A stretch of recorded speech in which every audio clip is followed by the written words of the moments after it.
আমার বন্ধুগণ, মুনাফিকের দোয়া আল্লাহ রাব্বুল আলামিন কবুল করেন না।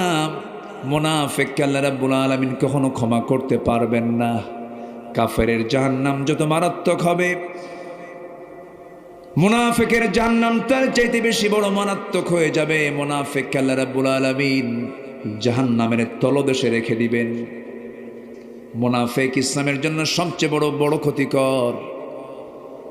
আমার নবীজি বদর যুদ্ধ, উহুদ যুদ্ধ, খন্দক যুদ্ধ সহ সব যুদ্ধে উস্কানিদাতা হলো মুনাফিকের বাচ্চারা। ইসলামের সবচেয়ে বড় ক্ষতি যুগে যুগে করেছে মুনাফিকের বাচ্চারা। এখনো আছে না নাই বলেন? আসতে বলবেন না, আছে না নাই?